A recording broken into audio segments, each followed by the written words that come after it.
Assalamualaikum warahmatullahi ta'ala wabarakatuh.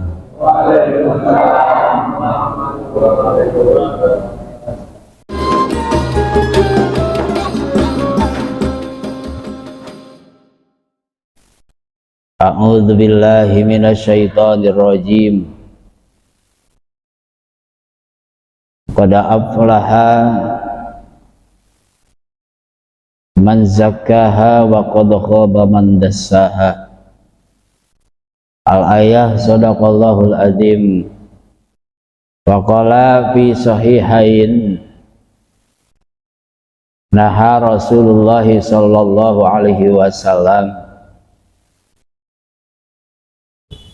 an siyami yaumaini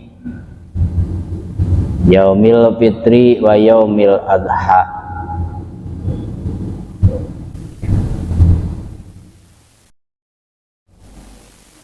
Wa yustahabu bisawmi salah satu asya'a, disunatkan di dalam puasa itu 3 perkara yang sudah, yaitu takjilul fitri, segera berbuka, wa takhirus sahur, dan mengakhirkan sahur. Maksud segera berbuka itu ketika sudah masuk waktu buka, wa tarkul hujri minal kalam, dan juga meninggalkan sesuatu yang tidak bermanfaat dalam ucapan, dan juga termasuk meninggalkan berbagai maksiat. Karena diantaranya kata Imam Mawardi dan Imam Ruyani, qultu wa minal masaibil azimah mayasna'uhul zulmah min taqlidul zalim wa ahdul amwali bil batil. Di antara yaitu bahwa termasuk kecelakaan yang besar, yaitu apa yang dilakukan oleh orang-orang zalim, yakni memberi kekuasaan kepada orang zalim lainnya, bahwasanya untuk mengambil atau memungut uang rakyat dengan cara yang tidak dibenarkan. Bahkan summa yasnauna bidzalika syai'a, kemudian uang hasil pungutan liar itu disedekahkan kepada orang-orang fakir. Jadi sedekah dengan uang yang tidak halalan thayyibah, itu teh musibah yang paling besar.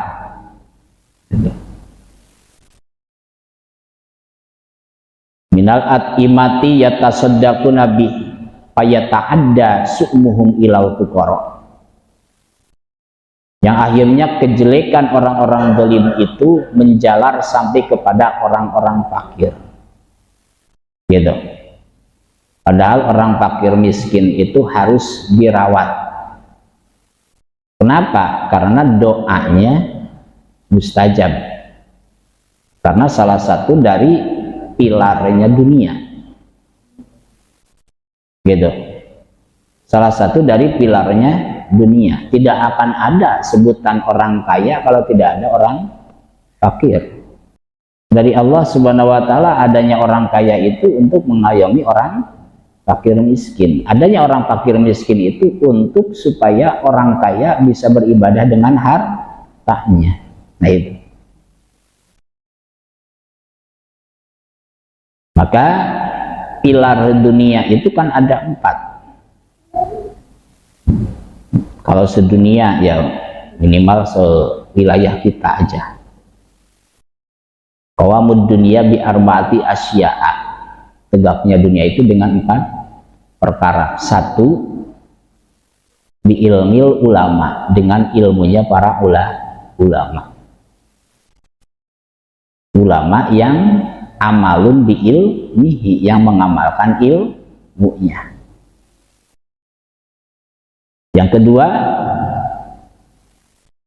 bi adlil umaro, dengan adilnya para umaro, para pemimpin, pemerintah. Yang ketiga yaitu bisa khawatil agniya, dengan dermawannya para agniya. Ya kalau agniya sudah tidak dermawan, di satu lingkungan rapuh dunia. Kemudian yang keempat, bidu'ail fuqara, dengan doanya fakir miskin. Gitu. Jadi kalau misalnya ya fakir miskin ngebiarin karena fakir miskin, hati-hati dengan doanya. Kadang-kadang ya agniya bisa lancar, ulama bisa ilmunya manfaat, kemudian umaro bisa adil, mungkin itu ada andil dari doanya fuqara. Ya kalau salah satu dari empat itu merasa paling berjasa, ya tidak akan tegak dunia. Gitu ya. Karena semuanya ada jasa. Terutama yaitu ilmunya ulama, karena itu akan menerangi. Akan menerangi.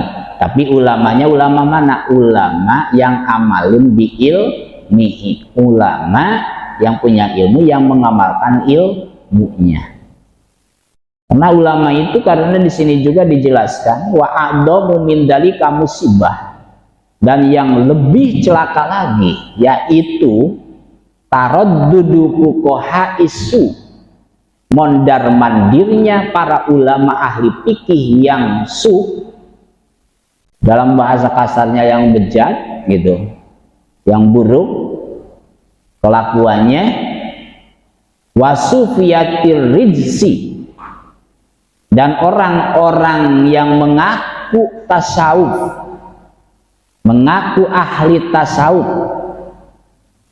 ila asmitoti haula idzolama, mereka mendatangi hidangan orang-orang zalim itu, summayakuluna huwa yustaro fiddimah, kemudian mereka mengatakan bahwa apa yang telah dihidangkan itu dibelinya dalam tanggungan.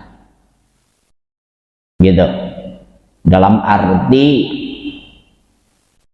ngaku ahli fikih, ngaku ahli tasawuf, tapi senang mondar mandir, yaitu ke tempat-tempat yang kurang bermanfaat, gitu, yang kurang mengeluarkan efek positif, tapi malah jadi masuk efek negatifnya pada dirinya. Itu adalah kecelakaan yang paling besar bagi mereka. Wa aidon tukrahu muamalatu man aksara malihi haramun, selain daripada alasan mondar mandirnya karena mau membeli sesuatu dalam tanggungan kebutuhannya, dan juga alasannya bahwa menjalin hubungan kerja bermuamalah dengan orang-orang kebanyakan harta yang diperoleh dari uang haram itu, gitu, maka hukumnya adalah makruh. Waladi pisari muslim anau haram, bahkan dikatakan oleh Imam Nawawi di dalam syarah Muslim bahwa hukumnya adalah haram. Gitu. Jadi bergaul dengan mereka yang muamalahnya dengan muamalah yang kotor, muamalah yang kebanyakannya adalah di dalamnya itu hartanya yang diperoleh dengan uang yang diharamkan, dalam arti tidak sah dalam muamalahnya secara fikih atau di luar tuntunan aturan syariat, gitu. Maka itu adalah hukumnya makruh. Tapi menurut Imam Nawawi di dalam kitab Syarah Muslim, hukumnya adalah haram. Nah, tinggal pilih saja. Itu kalau nggak haram berarti makruh, gitu kan? Betul ya. Tapi saya mah tidak tahu itu diperolehnya dari uang haram atau bukan. Ya kalau tidak tahu berarti subhat. Wa furidul mas'alatu fi jayyatil umaro. Perkiraan dalam masalah ini adalah mengenai persenan uang dari pemerintah, gitu. Karena persenan uang dari pemerintah itu kadang-kadang gatel, Pak. Misalnya dari atas mau nyumbang ke Masjid Al-Islah senilai misalnya 100 juta, yang nyampe hanya 90 juta, gatel di tangan. Betul. Kira-kira itu akan barokah gak lingkungan kalau umaroknya sudah seperti itu, gitu. Ya doakan saja, semoga dikuatkan taufik dan hidayahnya, ditambah taufik dan hidayahnya oleh Allah Subhanahu wa ta'ala. Jangan dimarahi. Umar seperti itu jangan didemo, karena ada masanya. Ada yang 5 tahun, ada yang 8 tahun, ada yang berapa tahun lagi. Walaupun di demo juga ya besoknya ngantor lagi. Betul, gitu. Jangan dikudeta, karena bukan ajaran agama Islam. Makanya ada periode, karena supaya tidak ada pengkudetaan, gitu. Dicontohkan oleh para wali songo di Indonesia. Wali songo jadi anggota wali songo itu 5 tahun, gitu. 5 tahun, setelah 5 tahun bermusyawarah lagi, periode keduanya, periode ketiganya.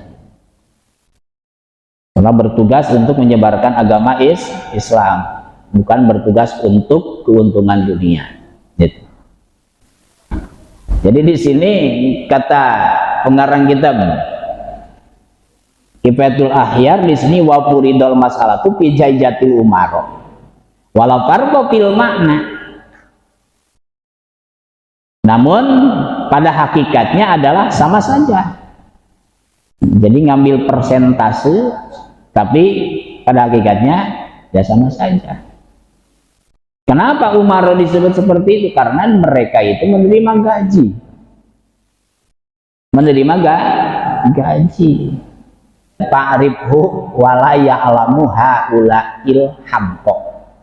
Maka perhatikanlah, ingatlah bahwa orang-orang yang kurang pemikirannya, kurang pengetahuannya, kalau bahasa kasarnya bodoh, haula'il hamqa, yang selalu mendatangi orang-orang zalim tersebut, anna fi dzalika igra'an ala ta'atil muharramati.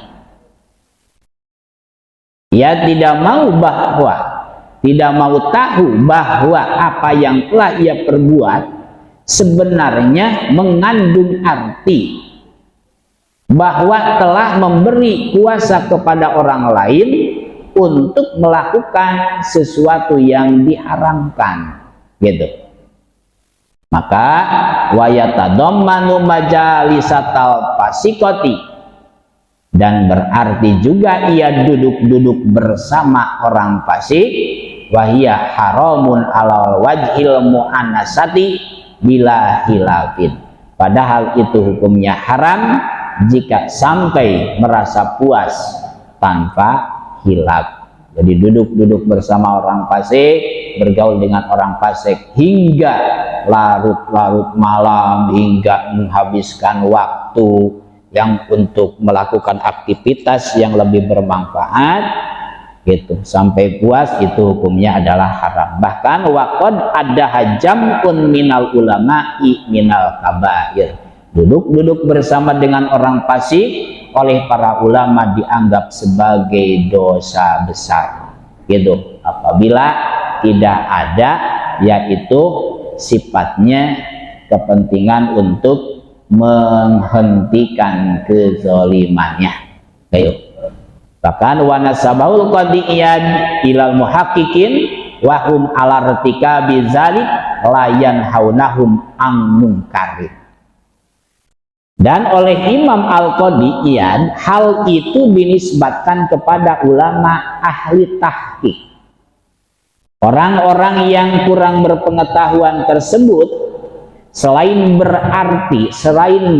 yaitu berarti duduk bersama orang-orang fasik, juga berarti mereka tidak mau mengingatkan, mencegah orang-orang zalim itu dari kelakuan sesatnya atau kelakuan mungkarnya.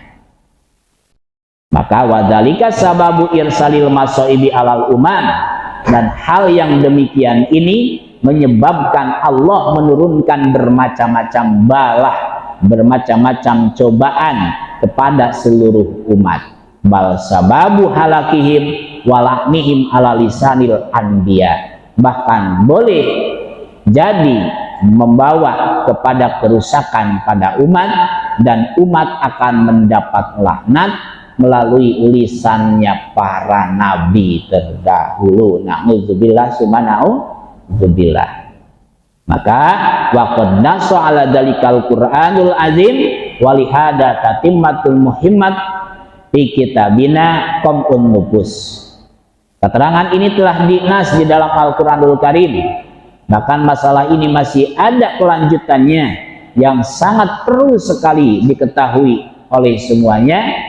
Bahkan semuanya telah saya terangkan di dalam kitab yang bernama Kitab Qam'un Nufus, kata yaitu Syekh Abu Suja. Nah, ini dalam hal perhatiannya terhadap lingkungan tersebut. Kenapa? Karena di saat berpuasa supaya benar-benar diterima puasanya, dan ciri diterimanya sudah kita ketahui, dan perlu kita ketahui tadi kenapa akan terjadi, yaitu bencana dan cobaan kepada umat apabila di lingkungannya, yaitu seperti itu sebagaimana disabdakan oleh Nabi Muhammad SAW dalam sebagian hadis, apabila di suatu wilayah sudah dohir kedoliman dan perzinahan, maka jangan merasa aman wilayah itu dari bencana, itu dari bencana. Ada puasa yang diharamkan. Tidak semua puasa itu baik, tapi ada puasa yang diharamkan. Wa yarumus siyama khamsati ayyam al-idain wa ayyamit tasyriqis salasah. Haram melaksanakan puasa pada 5 hari. Dalam 1 tahun itu 5 hari. Ini dalam 1 tahun, ya. Nah, kalau 2 tahun berarti 10 hari, gitu ya. Nah, jadi ini dari 1 tahun 5 hari itu. Ada 5 hari, yakni al-idain, yaitu puasa di 2 hari raya, di hari raya Idul Fitri dan juga di hari raya Idul Adha. Itu haram puasa. Makanya kenapa mau Idul Fitri itu pada sibuk ulama untuk meru'yah, ya karena khawatir itu sudah masuk tapi masih berpuasa. Nah itu karena haram berpuasa gitu. Nanti rincian kita bahas. Begitu juga di Idul Adha gitu, di hari Idul Adha. Itu kalau tanggal 9-nya itu berarti sunat, betul. Idul Adha itu tanggal berapa? 10 bulan Zulhijjah. Ini sebentar lagi kita masuk bulan Zulhijjah. Terhalang 1 bulan. Gitu. Berarti sekarang sudah persiapan untuk kurban, bahkan sudah dibentuk panitia, gitu. Panitia kurban. Jadi ketika tahu iuran kurban itu, jadi nominalnya di masjid itu dimusyawarahkan sama panitia itu langsung plus pengurusan, langsung plus biaya untuk mengurus. Contoh, iuran kurban nominal misalnya 3 juta, maka dikasih tahu bagi orang yang mau kurban itu ditambah misalnya 300.000, jadi 3.300.000. Yang 3 juta itu untuk kurban, yang 300.000 itu untuk keperluan, yaitu transportasi, keperluan yang lainnya gitu. Bahkan alangkah lebih baiknya kalau misalnya orang yang kurban itu bersedekah kepada panitia, karena membentuk panitia di masjid ini adalah sebetulnya ini adalah kebaikan dalam ikatan orang-orang yang beragama Islam. Karena pada hakikatnya berkurban itu, gitu, contoh berkurban itu pada dasar awalnya berkurban itu saya mau berkurban, saya beli kambing, gitu kan, beli kambing, kemudian sembelihlah kambing itu, ya sama saya yang kurban, bukan sama orang lain, gitu. Sembelihlah kambing itu. Setelah sembelih, bagikan daging kambing itu, gitu. Itu makanya kalau misalnya yang kurban itu malah ngotot-ngotot kepada para panitia kan repot, gitu. Betul ya. Maka dimatangkan saja, pahitkan saja, gitu. Insya Allah, supaya barangkali kalau misalnya ada yang mau kurban tapi belum paham, tapi insya Allah di sini sudah pada tertib, betul. Kemudian yang kedua, untuk memberi upah yang menyembelih binatang itu jangan dari biaya kurban, apalagi dari daging kurban, itu tidak sah nanti kurban. Itu khawatir kurbannya tidak sah, karena ini bab kurban ini masih jauh beberapa halaman lagi ke bab kurban. Gitu, karena setelah bab puasa ini masuk kepada bab yang tikaf, gitu. Kemudian masuk lagi ke bab yang lain, baru ke bab kurban, gitu. Jadi sedikit yaitu dikupas karena di sini ada ideal kurban, gitu. Jadi teringatkan. Nah itu di situ. Jadi jangan sampai misalnya upah orang yang menyembelih sapi dikasih kepala sapi atau kulit sapi, itu tidak boleh. Itu tidak boleh. Makanya kejadian di tahun kemarin di Masjid GML, karena pas mau kurban itu panitia itu banyak di SMS sama warga yang pesen kepala sapi. Ternyata kepala sapi itu laku, betul. Ternyata laku, ada yang beli segini. Kata panitia, mohon maaf tidak bisa dikasih, tapi kan saya beli, justru dijualnya tidak boleh, kata panitia, gitu. Oh berarti dikarenakan jumlah SMS para panitia itu banyak, oh berarti pada minat, yang akhirnya kepala sapi dicacah semua, dibagikan, gitu.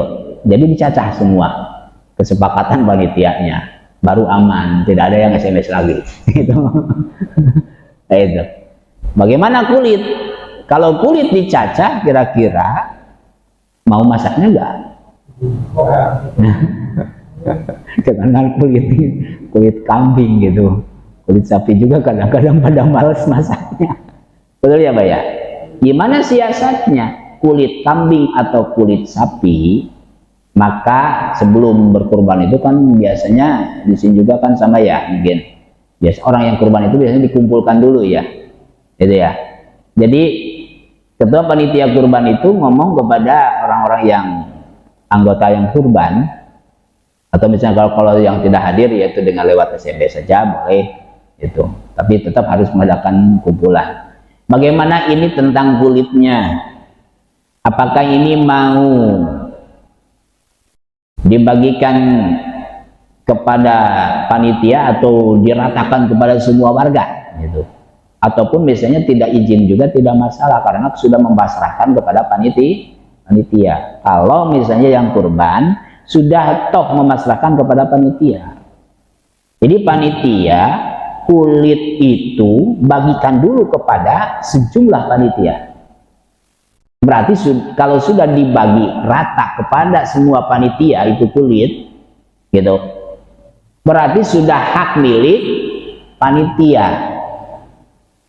Boleh gitu dibagikan kepada panitia? Ya boleh, karena kan panitia bukan yang kurban. Yang tidak boleh itu dibagikan kepada yang kurban. Betul? Gitu. Panitia itu kan udah ditindak kerjanya gitu.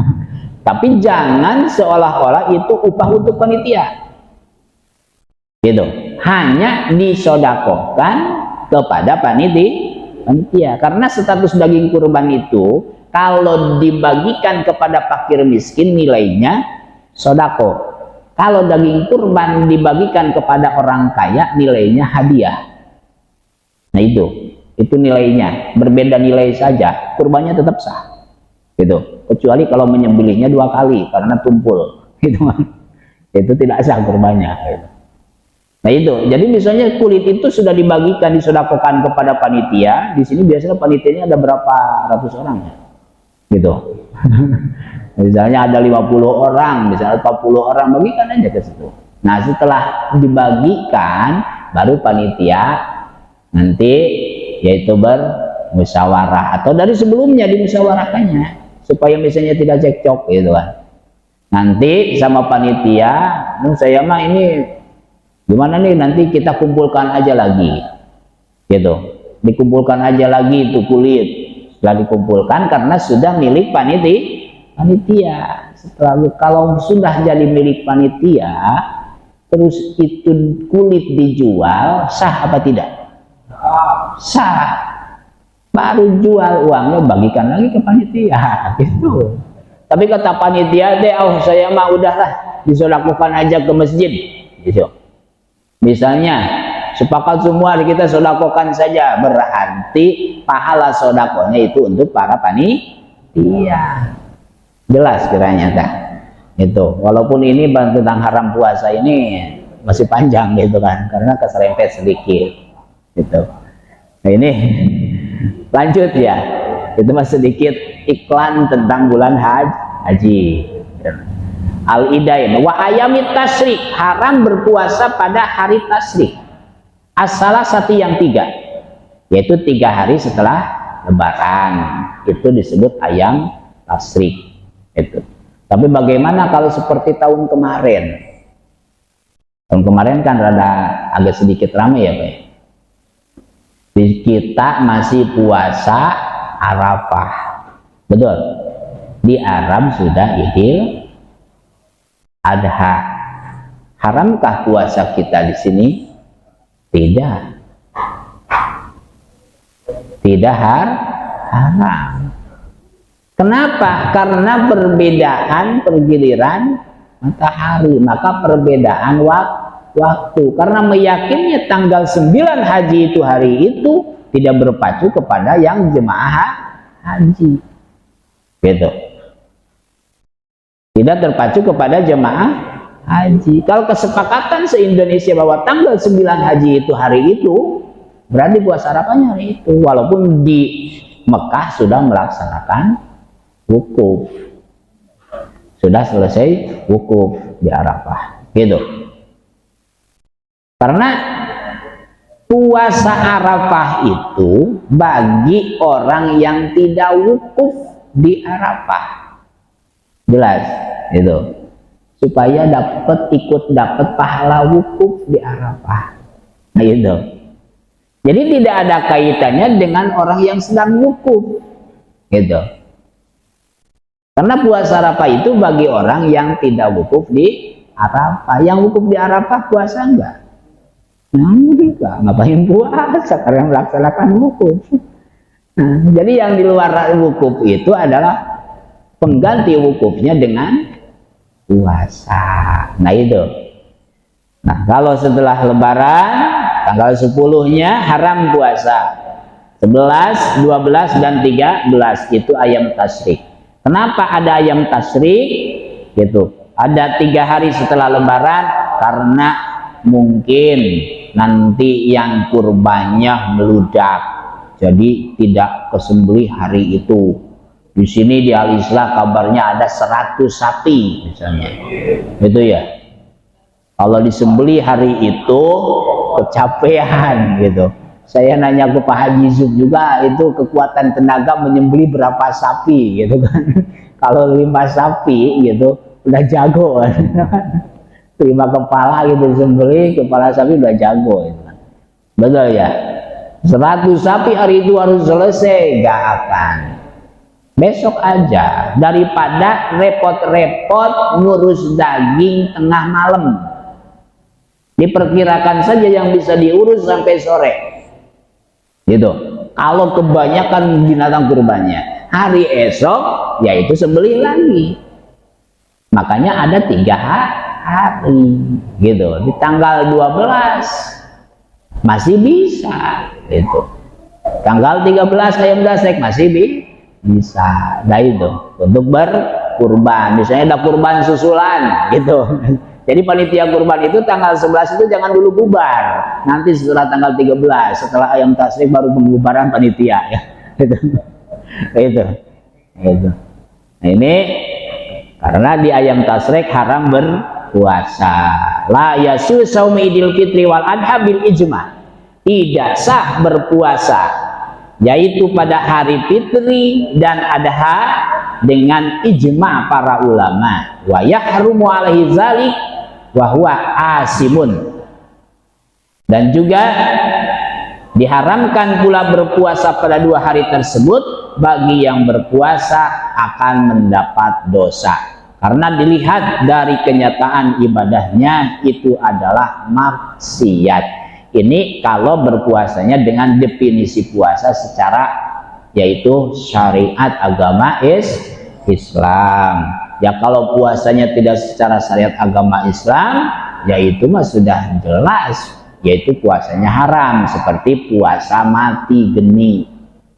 Puasa mati geni itu hukumnya haram. Itu yang dimaksud puasa mati geni itu jadi 24 jam puasanya gitu. Jadi dari maghrib ke maghrib lagi tanpa buka. Bukan dari maghrib ke maghrib ya. Maghrib ke maghrib gitu. Ya sama maghrib ke maghrib berarti siang dan malam gitu. Tanpa buka sama sekali gitu. Misalnya 2 hari mati geni tanpa membatalkan dan tanpa ada yang masuk kepada yang membatalkan pada puasa secara syariat, itu haram hukumnya gitu. Jadi kalau misalnya puasa nih dari subuh pas maghrib gitu, membatalkan puasanya hanya dengan seteguk air, dilanjut lagi tidak makan tidak minum, maka itu tidak haram gitu. Tidak haram, karena itu mah hanya kentel pejit kata orang tua Sunda makan. Nah, itu malamnya gak makan, kopi sudah datang berarti kode. Alhamdulillah. Li anna nafsal ibadati ainul maksiat. Karena yaitu dilihat dari kenyataan ibadahnya itu adalah maksiat. Walaupun ibadah tidak sesuai dengan aturan, maka akan menjadi sebuah maksiat, akan dosa. Dikuatkan dalam hadis yaitu Bukhari dan Muslim bahwa Rasulullah SAW pernah melarang. Nah, Rasulullah SAW ansyami yaumaini yaumal fitri wa yaumal adha. Rasulullah SAW melarang kepada umat Islam melaksanakan puasa pada 2 hari, yaitu pada hari raya fitri dan hari raya adha. Wala farqa baina ayasuma tatawuan au an wajibin au an nadrin. Bahkan sama halnya puasa yaitu pada kedua hari raya itu sebagai puasa tatawu, puasa sunat, atau untuk puasa wajib, atau untuk mengkodok, atau untuk nadar gitu. Mengkodok pun tetap di hari yang 5 ini tetap yaitu tidak masuk, bahkan termasuk dosa, kecuali kalau ada yang pendapat yang lain seperti pendapat yaitu Imam Qopal. Walau nadaro saumu halam ya akid nadruhu hatta naqal Imam Anil Qopal anal auqatal manhiya anha labuda ayat tiapiha bimunafilis saum. Itu andai kata seorang menyatakan suatu nadar hendak berpuasa pada hari raya itu, maka tidak sah nadarnya pun tidak sah. Jadi nadar itu jangan nadar dengan sesuatu yang dilarang oleh Allah Subhanahu wa Ta'ala. Bahkan Imam Haramain menukil dari Imam Al-Qopal pada hari raya dilarang untuk berpuasa orang yaitu wajib menjalankan apa saja yang sekiranya dapat menunjukkan bahwa orang itu tidak berpuasa. Begitu juga wa kama yahrumu samul idain yahrumu samu ayam tasrik, ya salah satu ayam pada yaumil nahri wadah wal jadidus sahih. Itu yang tadi yang 3 hari yaitu ayam tasrik itu juga haram berpuasa, yaitu di hari itu setelah yaitu hari nahr, hari adha, yaitu ini menurut qaul jadid yang sahih, yakni haram berpuasa pada hari tasrik itu. Kenapa? Karena di anna Nabi sallallahu alaihi wasallam naha an siyamaha. Rawa Abu Daud bi isnad sahih. Karena Rasulullah sallallahu alaihi wasallam melarang yaitu untuk berpuasa pada 3 hari itu yang disebut ayam tasrik, sebagaimana yang diriwayatkan oleh Imam Abu Dawud dengan sanad hadisnya yang sahih dan juga dalam kitab Sahih Muslim. Begitu juga yaitu di kitab Muslim dikatakan inna ayamu akli wasurbi wa dzikrillahi ta'ala, karena pada hari tasrik itu adalah hari makan dan minum serta hari dzikir kepada Allah Subhanahu wa ta'ala. Jadi hari tasrik itu kalau di kita identiknya hari nyate tuh. Nah itu makanya haram berpuasa itu haram berpuasa. Wa fil qadim anu yajuju lil mumtanil adimil lil ahdi lil hadyi ayasuma ayam tasdik wa yal musaru ilaiha bi qouli ta'ala. Tapi di dalam qaul jadi di dalam qaul qadim ada sebuah keterangan bahwa bagi orang yang berhaji tamatu, nah ini mah yaitu adalah bersambung, karena semoga apa yang saya sampaikan itu yang salahnya Allah memaafkan dan juga membuang, menghilangkan dari pemahaman kita apabila pemahaman yang tidak diridhoi dan tidak bermanfaat bagi